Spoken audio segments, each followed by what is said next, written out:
Hello everyone and welcome to Edutap. आप सभी लोगों का स्वागत है हमारी इस एमसीक्यू रिवीजन सीरीज में, जहां पर हम अकाउंटिंग एंड फाइनेंशियल मैनेजमेंट का जो कंपोनेंट है जैब एग्जाम के लिए, उसके एमसीक्यूज आपके साथ डिस्कस करते हैं। And today is the part 2 of this session. Already हमने एक सेशन किया है पार्ट 1, जहां पर जो अकाउंट्स के बेसिक कंपोनेंट्स हैं, बेसिक जो फिलॉसफीज हैं, उसको हमने आपके साथ डिस्कस किया था एमसीक्यूज की फॉर्म में, जो बेसिकली हमारे मॉड्यूल ए का चैप्टर 1 है। Right now let us jump over to the chapter 2 of the module A, और जो क्वेश्चंस मैं आपके सामने लाऊंगा उनको हम लोग साथ में सॉल्व करेंगे, और एक होमवर्क क्वेश्चन आपके लिए देकर जाऊंगा जिसका आंसर मुझे कमेंट सेक्शन के अंदर आप लोग बताने वाले हैं। और क्वेश्चंस बहुत सिंपल हैं, कंसेप्चुअल हैं, और इन क्वेश्चंस को एक बार अगर आप गो थ्रू कर लेते हो then you will be very easily very comfortable with the concept of accounting concepts and principles. ठीक है, चलिए क्वेश्चन नंबर 1 देखते हैं। The resources like land, buildings, machinery, property rights, etc. that a business owns are called assets. The monetary values that are assigned to these assets are derived from which concept? तो question बहुत simple है कि किसी भी company के पास, किसी भी enterprise के पास जो भी रिसोर्सेज होते हैं जिसको वो ओन करती है कंपनी, उनको हम एसेट्स बोलते हैं। राइट, अभी जो एसेट्स हैं इनका क्या कॉस्ट है, इनकी क्या वैल्यू है, ये कैसे डिटरमिन होता है, कौन से कॉन्सेप्ट को यूज करते हैं? Cost concept, money measurement concept, realisation concept या dual aspect concept.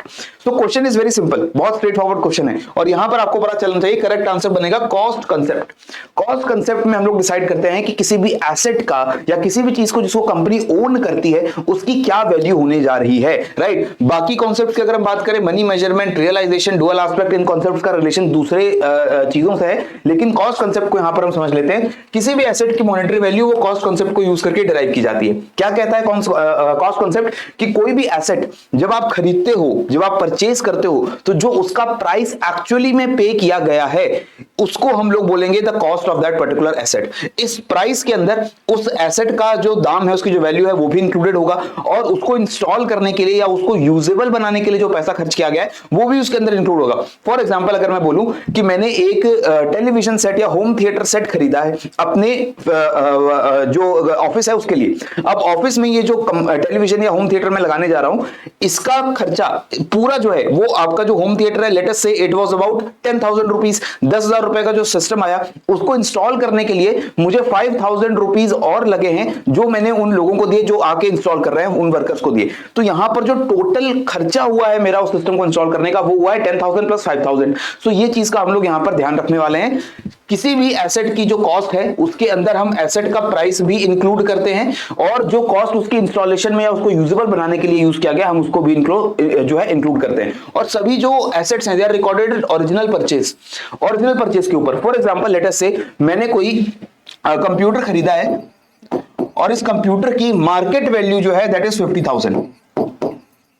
Right, 50,000 computer की वैल्यू है, लेकिन when I went to buy the computer, तो जो शॉप ओनर है उन्होंने मुझे डिस्काउंट दिया इसके ऊपर, और उन्होंने इसके पे 5,000 रुपीज जो है लेट अस से मेरे लेस कर दिए, और मैंने जो प्राइस पे किया दैट इज 45,000। तो अब जब मैं अपने अकाउंट्स बुक्स के अंदर रिकॉर्ड करूंगा कि मैंने कंप्यूटर खरीदा है जो अब मेरा एसेट बन गया है, the price that I will record is 45,000 and not 50,000। Market value क्या है हम इसको रिकॉग्नाइज नहीं करेंगे, what we will recognise is कि कितना प्राइस हमने एक्चुअली में पे किया है। ये होता है हमारा जो है कॉस्ट कॉन्सेप्ट। राइट, तो हम प्रेजेंट मार्केट वैल्यू को ध्यान में नहीं लेंगे, जो एक्चुअल में प्राइस पे किया गया है चाहे वो मार्केट वैल्यू से कम हो या मार्केट वैल्यू से ज्यादा हो, उसको हम लोग अपने अकाउंट बुक के अंदर रिकॉर्ड करते हैं। क्लियर हो गया? क्वेश्चन नंबर 2 देखते हैं। According to the money measurement concept of accountancy, which of the following must be recorded in the book of accounts? Money measure concept यहां पर बात हो रही है, और हमें 4 सिनेरियो दिए गए हैं, हमें बताना है कि किसको हम लोग रिकॉर्ड करेंगे अकाउंट बुक्स के अंदर। Right, effect of inflation on the assets already owned by the company. Inflation होती है तो हमें पता है कि जितना भी एसेट हमारे पास है उसकी जो वैल्यू है, that value because of inflation वो धीरे धीरे जो है कम हो जाती है। फॉर एग्जांपल अगर मैंने कोई टेबल खरीदा है, उस टेबल का जो प्राइस मैंने रखा है लेट अस से 1,000 रुपीज का टेबल मैंने खरीदा, इन्फ्लेशन की वजह से क्या होगा कि वो जो टेबल है उसका जो प्राइस है बढ़ता जाएगा मार्केट के अंदर। मार्केट के अंदर वो टेबल जो है आज 1,000 रुपीज का है, 1 साल बाद या 1 महीने बाद या 2 महीने बाद उसका प्राइस 1,500 हो सकता है, 2,000 हो सकता है। तो इन्फ्लेशन की वजह से जो प्राइस है वो इंक्रीज होता जा रहा है। राइट, लेकिन जो टेबल मैंने ऑलरेडी परचेज कर लिया है क्या उसकी वैल्यू में चेंज होगा? क्या मैं अकाउंट्स में उस टेबल की वैल्यू जो है वो चेंज करता रहूंगा इन्फ्लेशन के हिसाब से? ठीक है, देखते हैं। Depreciation of the assets already owned by the company. Company के पास जो एसेट्स है उनकी डेप्रिसिएशन रिकॉर्ड हो गया नहीं, क्योंकि हम किसी भी कंपनी के अंदर कोई भी एसेट जब यूज करते हैं तो वियर एंड टियर की वजह से कह लीजिए या फिर उसके रिपीटेड यूजेज की वजह से कह लीजिए उसकी वैल्यू कम हो जाती है। तो यही टेबल जो मैंने खरीदा है, लेटर से 1000 रुपीज में खरीदा है, और जैसे जैसे वो टेबल को मैं यूज करता रहूंगा तो जब मैं 1 साल या 2 साल यूज करने के बाद उस टेबल को बेचने जाऊंगा तो क्या मुझे पूरे 1000 रुपीज मिलेंगे? नहीं मिलेंगे। तो डेप्रिसिएशन होता है, टाइम के साथ जो एसेट है उसकी वैल्यू में रिडक्शन होता है because of wear and tear and because of usage. Health condition of the CEO of company, जो कंपनी का सीईओ है, बहुत हाई रैंकिंग ऑफिशियल है, उनकी हेल्थ कंडीशन क्या, उसको हम रिकॉर्ड करेंगे हमारी अकाउंटिंग बुक्स के अंदर। Next is working conditions in the factory owned by the company. मेरी फैक्ट्री में, कंपनी की जो फैक्ट्री है उसके अंदर वर्किंग कंडीशंस कैसी हैं, जो वर्कर्स हैं उनको अच्छी कंडीशंस में काम करने का मौका मिल रहा है या जो कंडीशंस है वो बहुत खराब है, क्या इसको अकाउंटिंग बुक्स के अंदर रिकॉर्ड करेंगे। So money measure concept said कि only those transactions which have some monetary value, जिसको आप पैसे के टर्म्स में मेजर कर सकते हो, we can record only those transactions in the accounting books. That is why we can not record the health condition of the CEO of the company. CEO जो है उसकी हेल्थ कैसी चल रही है, अच्छी चल रही है, बुरी चल रही है, उसको हम अकाउंट बुक्स के अंदर पैसे की फॉर्म में ऑब्वियसली नहीं रिकॉर्ड कर सकते, तो ये हमारा आंसर नहीं होगा। It can not be recorded in the book of accounts. Working condition जो है उसको भी रिकॉर्ड नहीं कर पाएंगे, वर्किंग कंडीशंस की भी कोई मॉनेटरी वैल्यू नहीं है कि वर्किंग कंडीशंस अच्छी हैं तो हम 100 रुपए मानेंगे, अगर खराब है तो 10 रुपए मानेंगे, ऐसा कुछ नहीं हो सकता है, ठीक है। Effect of inflation on the assets already owned by the company. Now I have purchased some land, I have purchased some particular building, I have purchased some particular equipment, लेकिन इन्फ्लेशन की वजह से अगर उसका जो वैल्यू है वो बढ़ रहा है तो क्या हम उसको रिकॉर्ड करेंगे? नहीं, क्योंकि जो चीज हमने ऑलरेडी परचेज कर ली है उसकी वैल्यू बढ़ती नहीं है, उसकी वैल्यू घटती है because of depreciation. So the correct answer here will be option number B, depreciation of any asset is recorded in the accounting books, right. जो भी एसेट ओन करता है उसका डेप्रिसिएशन अकाउंट होगा, लेकिन बाहर के मार्केट में उसकी वैल्यू अगर बढ़ती जा रही है तो हम अकाउंट नहीं करेंगे, ठीक है। अगर मैंने टेबल खरीद लिया है 1000 रुपए के अंदर, मार्केट में उसकी वैल्यू जो है लगातार बढ़ती जा रही है, तो क्या मेरे टेबल की वैल्यू भी बढ़ती जाएगी? नहीं, मेरे टेबल की वैल्यू जो है वो मेरे यूजेज के हिसाब से धीरे धीरे कम होगी, और 1 साल बाद भले मार्केट वैल्यू टेबल की कुछ ज्यादा हो न्यू टेबल की, लेकिन जो ओल्ड टेबल है उसकी जो वैल्यू है वो कम हो जाएगी बिकॉज ऑफ डेप्रिसिएशन, ठीक है। आगे देखते हैं question number 3। According to question number 2 की एक्सप्लेनेशन है, पूरी मनी मेजरमेंट कॉन्सेप्ट को मैंने यहां पर बता दिया है। कोई भी इवेंट जिसको मनी के टर्म्स में मेजर किया जा सके उसी को हम लोग रिकॉर्ड करते हैं अकाउंटिंग बुक्स के अंदर। और इस कंसेप्ट में एक चीज हम ये भी ध्यान रखते हैं कि money has a stable value, ये अज्यूम किया जाता है मनी मेजरमेंट कॉन्सेप्ट के अंदर। इस कॉन्सेप्ट के अंदर हमने 2 चीजें अज्यूम की हैं। पहली चीज हमने क्या अज्यूम की है कि कोई भी ट्रांजैक्शन जो मनी के टर्म्स में मेजर की जाएगी उसी को हम लोग रिकॉर्ड करेंगे। दूसरी चीज that money has a stable value, money की जो वैल्यू आज है वही वैल्यू 1 महीने बाद, 6 महीने बाद, 1 साल बाद वही वैल्यू रहने वाली है, लेकिन this is not true.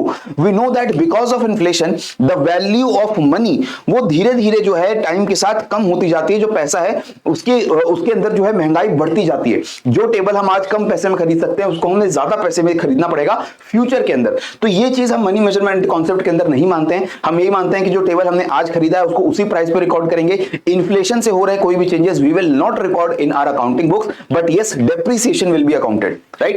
Next up, question number 3.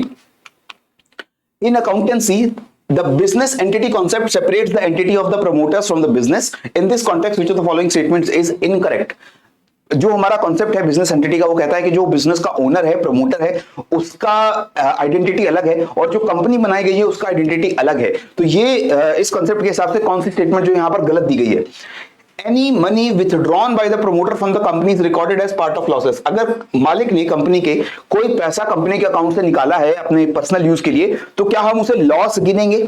हम उसे लॉस गिनेंगे। देखते हैं, profit is treated as a liability while loss is treated as an asset. So company का जो भी प्रॉफिट होता है उसको एक लायबिलिटी के तौर पे ट्रीट करते हैं और कंपनी अगर कुछ लॉस करती है तो उसको एसेट की तरह हम लोग ट्रीट करते हैं अकाउंट्स के अंदर। Financial performance of business is ascertained by recording the revenue earned and expenses incurred. कि बिजनेस अच्छा कर रहा है, बुरा कर रहा है, what is the financial performance, this can only be determined अगर हम देखें कि कंपनी को कितना इनकम आया है, कितना रेवेन्यू आया है और कितना कंपनी ने खर्चा किया है उस रेवेन्यू को पाने के लिए। तो इसका जो डिफरेंस है वो डिसाइड करेगा whether we are going into profit और loss. If revenues are more than yes we are in profit, if expenses are more than that means we are going into loss. All the statements are correct. अगर तीनों statement correct है तो D option होगा। लेकिन देखिए, हमेशा profit को हम लायबिलिटी की तरह क्यों ट्रीट करते हैं? Because profit is basically something जो हमारे एक्स्ट्रा रेवेन्यूज की वजह से आया है और ये कंपनी की तरफ से। कंपनी प्रॉफिट का क्या करेगी? कंपनी अपने पास प्रॉफिट थोड़ी रखती जाएगी, प्रॉफिट को कहीं दोबारा यूज करेगी और प्रॉफिट को हम लोग यूजुअली डिस्ट्रीब्यूट कर देते हैं। प्रॉफिट ओनर के पास जाता है या प्रॉफिट को हम डिविडेंड बनाकर हमारे एम्प्लॉइज की बोनस के तौर पर दे सकते हैं या इन्वेस्टर्स को डिविडेंड की फॉर्म में दे सकते हैं। तो ये जो प्रॉफिट है this is basically a liability from the point of view of company.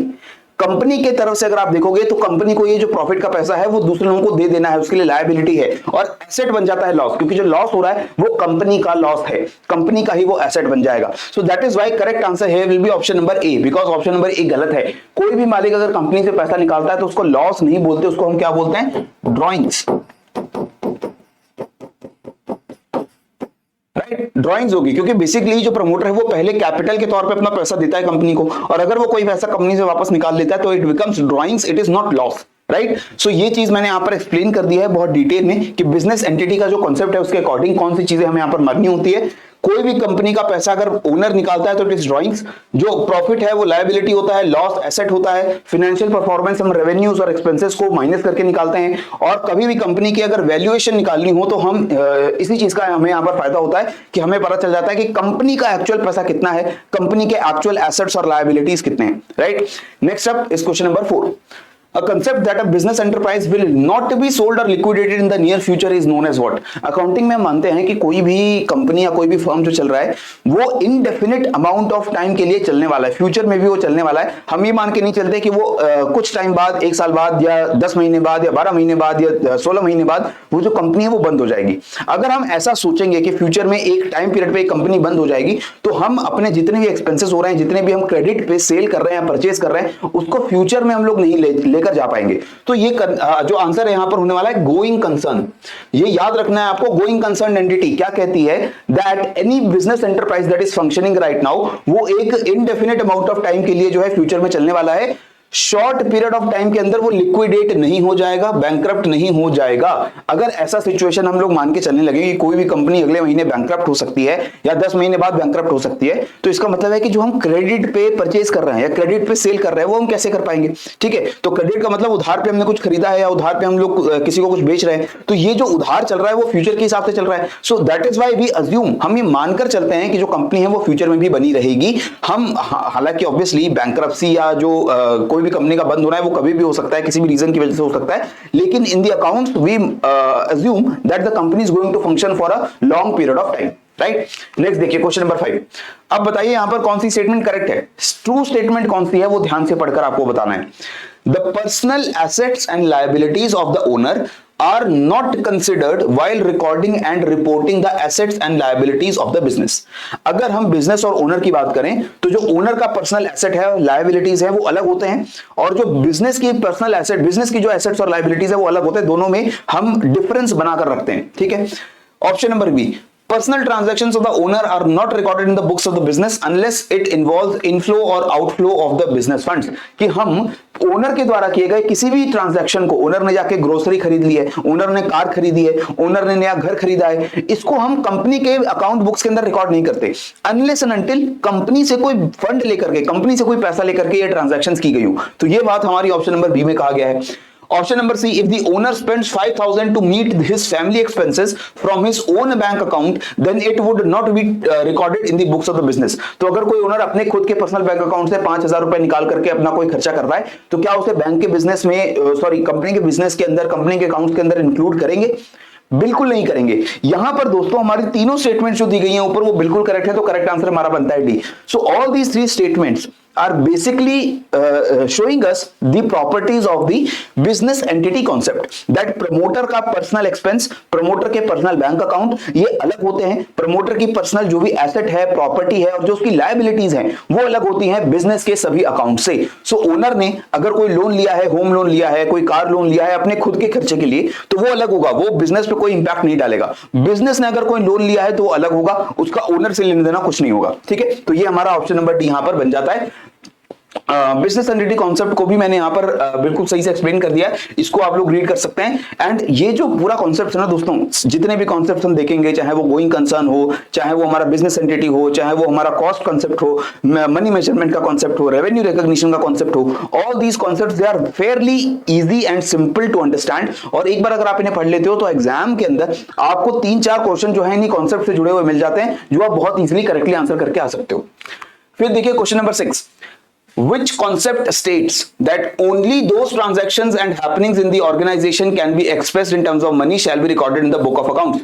कि सिर्फ वही ट्रांजैक्शन जो पैसे के तौर पे रिकॉग्नाइज किए जा सके उनको हम लोग अकाउंट्स के अंदर रिकॉर्ड करते हैं। तो आंसर इज फेयरली सिंपल। यहां पर realisation, going concern, money measurement और कॉस्ट कंसेप्ट दिए गए हैं। अब यहां पर हमें क्या पता है, going concern is related to what? अभी हमने बात की, गोइंग कंसर्न का मतलब है कि जो कंपनी है वो लंबे समय तक काम करने वाली है, शॉर्ट फ्यूचर में वो बंद नहीं हो जाएगी, तो ये हमारा आंसर नहीं होगा। रियलाइजेशन में क्या होता है, रेवेन्यू रियलाइजेशन या रिकॉग्निशन कंसेप्ट का मतलब है कि जब भी कोई खर्चा या कोई परचेज हम करते हैं या फिर जब हम कोई भी जो प्रॉफिट है उसको अर्न करते हैं या इनकम अर्न करते हैं, तो उसका रियलाइजेशन तभी माना जाता है जब उसको रिसीव करने का राइट हमें मिल जाता है। ये कैसे होता है हम डिटेल में इसको अभी एक्सप्लेन करेंगे।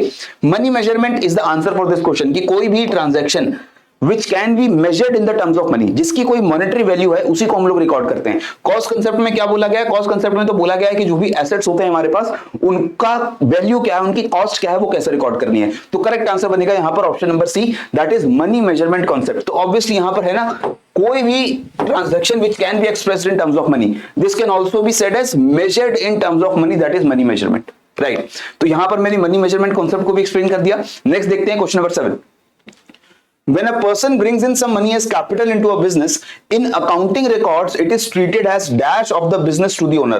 अगर कोई पर्सन जो है वो कुछ पैसा लेके आता है बिजनेस के अंदर एज कैपिटल, यानी कि मैंने कोई नई कंपनी स्टार्ट करनी है या कोई एग्जिस्टिंग कंपनी है जिसके अंदर मैं पैसा डाल रहा हूं, मैं इन्वेस्ट कर रहा हूं, तो मैं क्या लेकर आ रहा हूं कंपनी के लिए? कंपनी का वो एसेट है या कंपनी की वो लायबिलिटी है, कंपनी के लिए वो इनकम है या कंपनी के लिए वो एक्सपेंस है। जब भी कैपिटल आती है कंपनी के अंदर तो वो कंपनी के पॉइंट ऑफ व्यू से क्या होती है, एक liability. Liability means something which has to be returned in future, right. तो ऑप्शन भी हमारा आंसर होगा, क्योंकि कंपनी में जो भी पैसा लेकर आ रहा हूं वो कंपनी का इनकम नहीं है। इनकम कैसे होती है, जब आप कुछ सेल करते हो तो आपकी इनकम आती है, ठीक है। खर्चा ऑब्वियसली नहीं हो रहा है क्योंकि मैं पैसा कंपनी के अंदर डाल रहा हूं, राइट। एसेट भी नहीं है वो कंपनी का, क्योंकि कंपनी को जो मैं पैसा दे रहा हूं वो कंपनी की प्रॉपर्टी नहीं बन जाती, एसेट नहीं बन जाता। पैसा is basically mine, that money which I put into company is basically my money, जो एक तरीके से देखा जाए तो मैंने कंपनी को लोन के तौर पे दी है कि आप ये पैसा रखो, इसको यूज करो, इससे इनकम जनरेट करो, और उसके बाद जितना पैसा मैंने लिया है वो तो मेरा रहेगा ही। जो प्रॉफिट आप अर्न करोगे उसमें से भी कुछ शेयर जो है वो शायद मैं लूंगा। तो ये वाली जो चीज है वो लायबिलिटी बन जाती है। Whenever bring in some money into the company it becomes a liability of the company towards the person who is bringing in the money, ठीक है। क्वेश्चन नंबर 8 देखते हैं, which of the following will not be recorded in the books of accounts? क्या इसमें record नहीं करेंगे books of accounts में? Cell of goods, कुछ सामान बेचा उसको रिकॉर्ड करेंगे या नहीं करेंगे? रेंट पे किया है हमने उसको रिकॉर्ड करेंगे या नहीं करेंगे? हमने ड्राइंग्स या कैपिटल इन्वेस्ट किए, कंपनी के अंदर कुछ कैपिटल आई नहीं, या कंपनी के अंदर से हमने कुछ पैसा, ओनर्स ने कुछ पैसा निकाल लिया, उसको रिकॉर्ड करेंगे या नहीं करेंगे? हमने एक नया बैंक मैनेजर जो है, अपना एक कंपनी में मैनेजर एक नया अपॉइंट किया है, उसको रिकॉर्ड करेंगे या नहीं करेंगे? तो यहां पर हमें बताना है which is not recorded. So I've already told you, according to the money measurement concept, only those transactions which can be measured as money, ठीक है। तो मनी की तरह यहां पर क्या मेजर कर सकते हो? सेल ऑफ गुड्स को मेजर कर सकते हैं मनी में, बिल्कुल। कुछ सामान बेचेंगे तो उसका कुछ इनकम मिलेगा ना, वो पैसे की वैल्यू में मिलेगा, मनी के टर्म्स में मिलेगा, तो yes it can be recorded. Payment of rent, yes whenever we are paying some rent, तो हम एक्चुअली कुछ अमाउंट ऑफ मनी पे कर रहे हैं, तो वो भी रिकॉर्ड करेंगे। ड्राइंग्स एंड कैपिटल इन्वेस्ट, कोई कैपिटल इन्वेस्ट की गई या कुछ कैपिटल का हिस्सा निकाल लिया गया बाय द ओनर्स, तो obviously it is in terms of money, तो वो भी रिकॉर्ड कर सकते हैं। लेकिन अगर हमने बैंक मैनेजर को अपॉइंट किया है तो वो बैंक मैनेजर कौन है, क्या है, क्या इसको रिकॉर्ड करेंगे? नहीं, इसको रिकॉर्ड नहीं करेंगे। हम क्या रिकॉर्ड करते हैं? We record the salary which will be paid to the manager. वो सैलरी शायद हम रिकॉर्ड करेंगे, लेकिन अपॉइंटमेंट हो रहा है या नहीं हो रहा है उसको हम लोग रिकॉर्ड नहीं करते यहाँ पे, ठीक है। सो करेक्ट आंसर बनेगा यहाँ पर option number D. Whenever a new manager is appointed, that will be not recorded. Whenever he is paid salary or wages, then it will be recorded. तब वो सैलरी और वेज जो है उसको record किया जाएगा, ठीक है। क्वेश्चन नंबर 8 का आंसर भी मैंने दे दिया यहां पर। Next question number 9, which of the following statements is not true? गलत स्टेटमेंट क्या है with regards to the revenue recognition concept? Revenue recognition के हिसाब से कौन सी स्टेटमेंट यहां पर गलत है? Revenue is the gross inflow of cash arising from the sale of goods and service. Whenever कोई कंपनी कोई सामान बेचती है, कोई सर्विस बेचती है, तो उसकी इनकम मिलती है, तो वो जो अर्निंग हो रही है उसको हम क्या बोलते हैं? रेवेन्यू, ठीक है। Revenue is assumed to be realised when the legal right to receive it arises. हम कब मानते हैं कि रेवेन्यू हमारे पास आ गया जब भी हमारे पास लीगल राइट आ जाता है उस रेवेन्यू को रिसीव करने का। जैसे लेट अस सपोज कि मेरे पास एक शॉप है या मेरी एक दुकान है जिसमें मैं पेन्स को सेल करता हूं। अब मैं जब पेन बेचता हूं लोगों को तो पेन मैं कैश में भी देता हूं, मैं पेन दूंगा आप मुझे तुरंत पैसा दे दीजिए। मैं पेन को क्रेडिट पे भी सेल करता हूं, यानी कि अब मैं कस्टमर्स को बोलता हूं कि आप 10 पेन ले जाओ, 100 पेन ले जाओ, इसका पैसा जो है वो एक हफ्ते बाद, एक महीने बाद आप दे देंगे, ठीक है। तो इसे बोलते हैं क्रेडिट सेल। सेल को किया गया उधार पे, क्रेडिट पे। तो ये जो क्रेडिट सेल हो रही है, अगर मैंने 10 पेन को बेच दिया और मैंने बोला कि पैसा जो है एक हफ्ते बाद मुझे आप दे दीजिएगा, तो अब अपने अकाउंटिंग बुक्स में मैं ये रिकॉर्ड कि I have sold 10 pens and इन 10 पेन्स के बदले में लेटेस्ट मुझे 100 रुपीज मिलने चाहिए, ये कब रिकॉर्ड होगा? क्या ये तब रिकॉर्ड होगा जब एक हफ्ते बाद मुझे पैसा मिल जाएगा, या जैसे ही मैंने पेन बेच दिया मैं उसको रिकॉर्ड करूंगा कि yes I have sold 10 pens and अब मेरे पास एक लीगल राइट है कि मुझे 100 रुपए इस कस्टमर से लेने हैं, फ्यूचर में जब लेंगे तब इसको सेटल करेंगे। So actually I will record as soon as the sale happens. जैसे ही मैंने सेल कर दी, जैसे ही मैंने 10 पेन जो है वो बेच दिए, भले मेरे पास कैश नहीं आया अभी, लेकिन मुझे प्रॉमिस किया है हमारे उस कस्टमर ने कि मैं एक हफ्ते बाद आपको पैसे दूंगा। तो ये जो प्रॉमिस किया है, this is basically something which is my asset. उन्होंने मुझे बोल दिया है कि मैं तुम्हें इतना पैसा जो है फ्यूचर के अंदर दूंगा, राइट। तो ये चीज जो है हम यहां पर रेवेन्यू रिकॉग्निशन कंसेप्ट के अंदर मानते हैं कि credit sales they are treated as revenue when money is received from the buyer and not on the day sales are made. यहां पर क्या लिखा है कि क्रेडिट सेल्स कब हम रेवेन्यू की तरह मानेंगे? जब मनी रिसीव करेंगे, लेकिन जब हम बेचते हैं, जिस दिन सेल होती है उस दिन हम उसको रिकॉर्ड नहीं करेंगे। ये स्टेटमेंट हमारी गलत है।